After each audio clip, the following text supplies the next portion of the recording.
lado y por otro, ¿no? Veremos a ver cómo le cubro.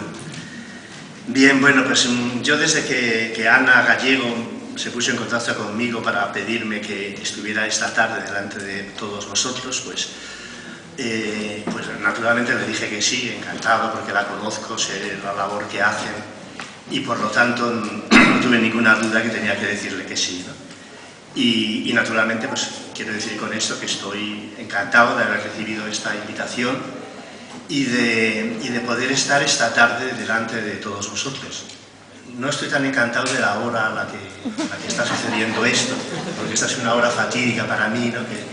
Pero en fin, vamos a ver si logro superar el sopor, ¿no? que la comida suele producirme, ¿no? Bien, hablar de educación, hablar de arte, hablar de los niños, yo creo que son palabras que de alguna manera tienen que ver con lo mismo, ¿no? Tienen que ver con lo mismo, es decir, no es posible educar a un niño sin que la palabra, sin que las imágenes, sin que todo aquello que forma parte del mundo del arte y que podemos englobar con una palabra que a mí me gusta mucho, es la palabra lo poético, ¿no? Lo que es la poesía, en el sentido que lo entendían los griegos, como algo que no solamente tiene que ver, digamos, con los versos que escriben los poetas, sino algo que tiene que estar presente en cualquier actividad que merezca el nombre de artística. No puede haber un teatro, un buen teatro, sin que tenga una dimensión poética. No puede existir un relato infantil sin que lo poético de alguna manera aparezca, ¿no? Bueno, infantil, es decir, me ha gustado mucho lo que ha dicho José María, ¿no? Al hacer una pequeña crítica, ¿no? A esa expresión de teatro infantil, ¿no? Yo recuerdo que un autor inglés, C.S. Lewis, es famoso últimamente por las crónicas de Narnia, que se han llevado al cine, y es un libro son una serie de libros preciosos, ¿no? Pero a partir del éxito en el cine luego tuvo muchísima difusión, ¿no? Este hombre decía que la literatura infantil, lo mismo podemos hablar del teatro infantil, es aquella literatura que también gusta a los niños. Es decir, antes de hablar de literatura, antes de hablar de literatura infantil, antes de hablar de teatro infantil, tenemos que hablar de literatura y hablar de teatro. Es decir, si además de hacer un buen teatro, ese teatro gusta a los niños, entonces podemos añadirle ese calificativo de teatro infantil. Con el mundo de la literatura pasa un poco lo mismo. Yo fundamentalmente soy un narrador, iba a decir de adultos, porque mis novelas no creo que en principio interesen demasiado a los niños por los temas que tratan. Pero también he escrito cuentos.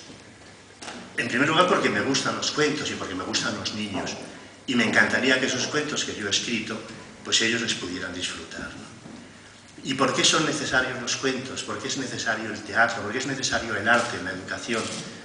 Porque yo creo que es la manera más directa de adentrarnos en la intimidad, en el corazón de los niños. Chesterton, cuando le reprocharon una vez sus amigos que su interés por el mundo de los cuentos de hadas, de los cuentos maravillosos, y le decían, bueno, pues parece mentira que un hombre tan serio como tú preste atención a unas historias que hablan, yo qué sé, de hadas, de dragones, de duendes, de criaturas que no existen. Es decir, bueno, estos son historias que, bien para dormir a los niños, para conseguir que estén tranquilos, que no nos den la lata, pues todavía puede tener un sentido, ¿no? Pero nada más. Es decir, yo no creo que haya que exagerar y que haya que hablar de estas historias como si fueran realmente historias que pudieran interesar a alguien más que a un niño de 4 o 5 años, ¿no? Y entonces él contestó, él era muy aficionado a las paradojas, y contestó con una de esas aparentes contradicciones a las que era tan proclive, ¿no? Y él dijo, ¿no sabéis lo que decís?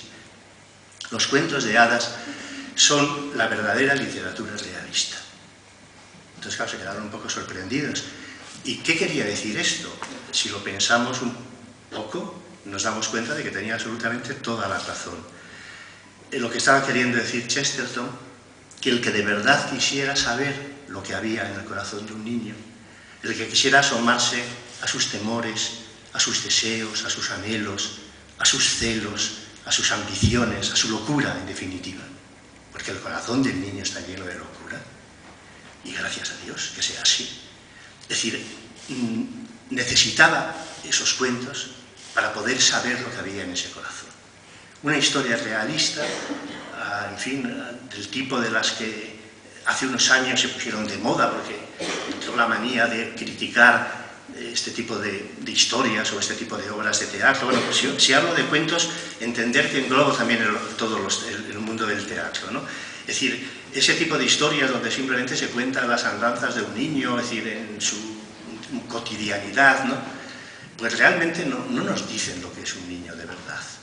El que quiera saber lo que es un niño tiene que leer un cuento como Caperucita Roja, tiene que asomarse a La Bella Durmiente, tiene que entrar en el mundo a veces feroz y oscuro de Pulgarcito, de Hansel y Gretel, de todos esos cuentos absolutamente esenciales que han acompañado a los niños, yo me atrevería a decir, de todas las culturas y de todas las épocas.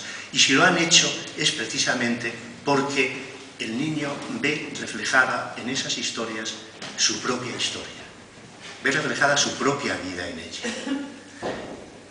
Podría poner muchos ejemplos. ¿Por qué un cuento como El Patito Feo enloquece a todos los niños del mundo?